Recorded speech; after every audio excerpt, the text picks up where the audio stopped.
Good morning, everybody. Happy Monday.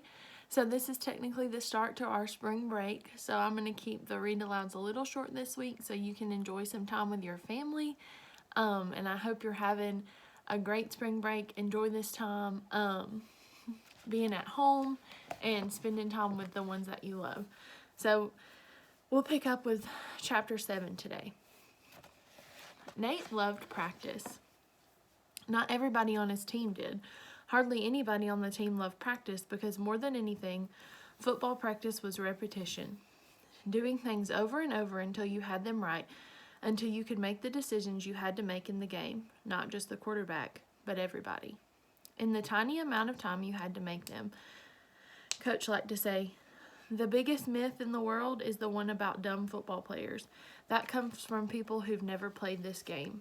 Because once that ball is snapped, guys all over the field have about 2 seconds tops to decide where they're going and what they have to do. So you'd better be prepared in this game because it comes at you fast. Dumb football players? No such thing.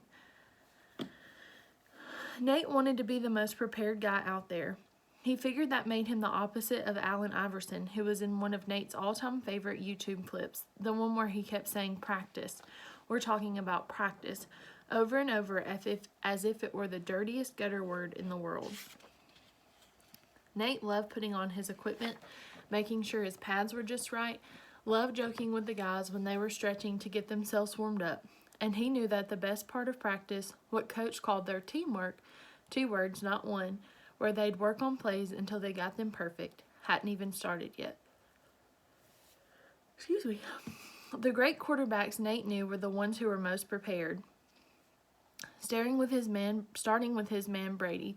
Oh, Nate had read up on all that on Brady and Peyton Manning, how they loved all their time watching game film and even being in the weight room with the big guys on their team, the linemen and the linebackers.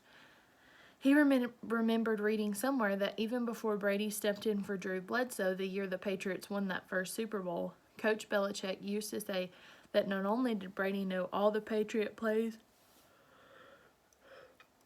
and all their options, he knew the other team's plays and options better than anybody because he'd run those plays against his own defense in practice.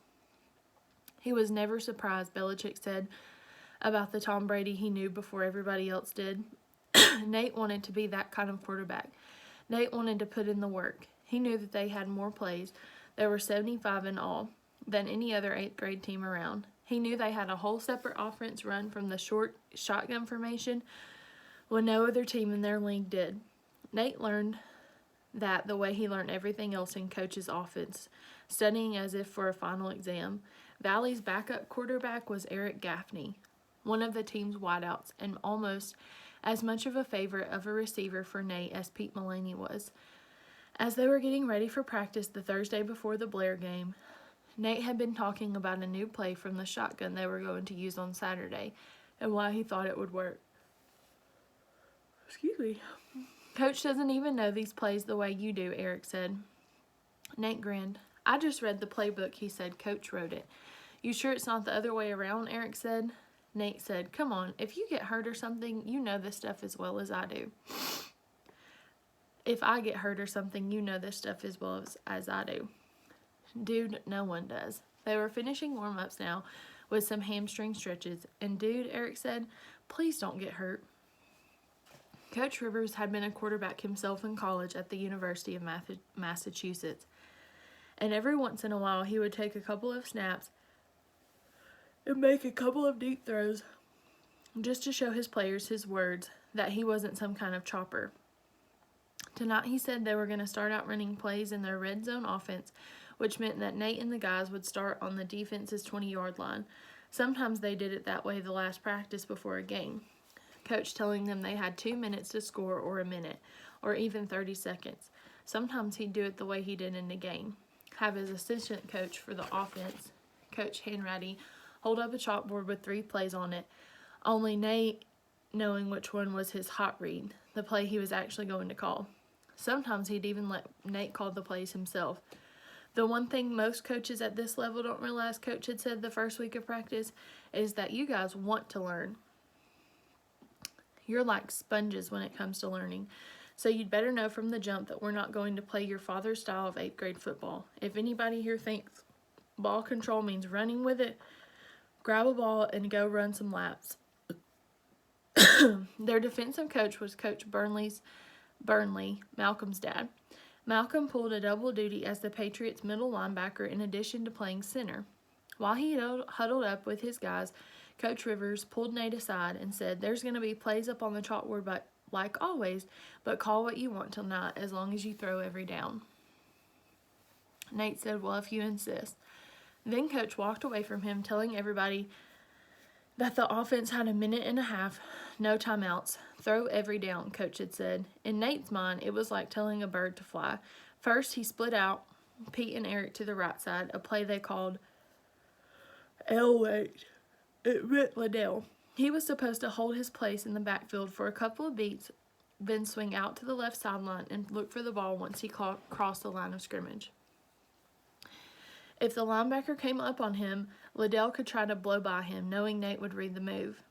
Nate took the snap from Malcolm, dropped back, rolled a little to his right, trying to make it look as if he had Pete and Eric over on that side of the field for a reason, that he planned to end this imaginary 90-second game, the best kind of fantasy football, on the very first play.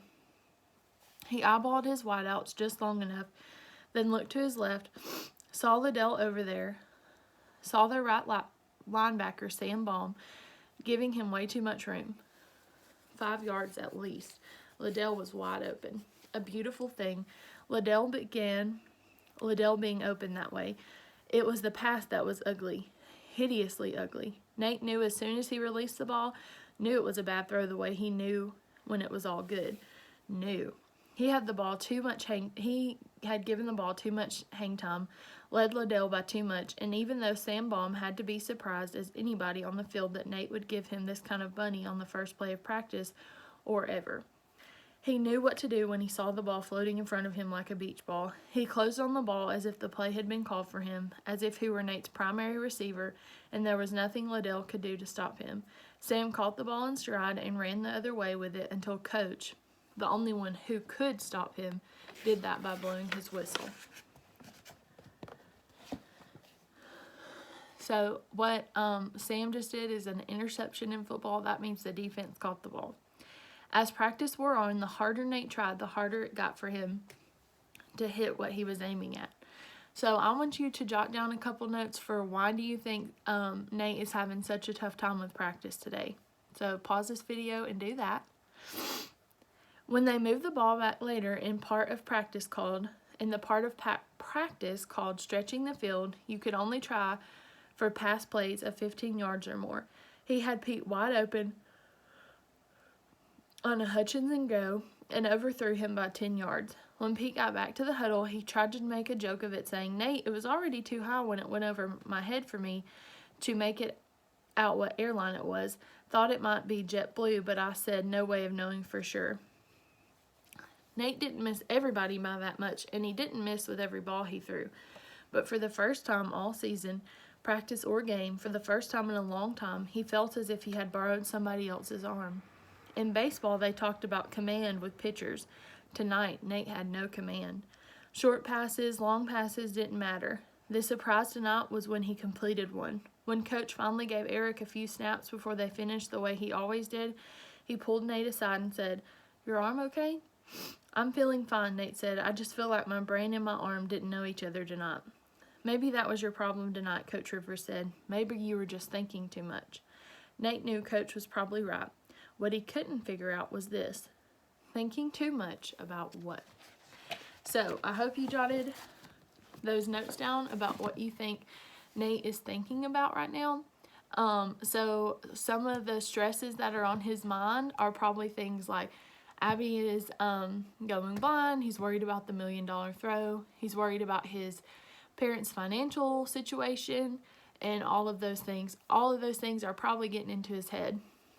So if you wrote any of those things back down on your sheet, put a smiley face beside those, and we'll probably revisit that again. So thank you guys so much. I hope you have a great Monday, and I will see you all tomorrow.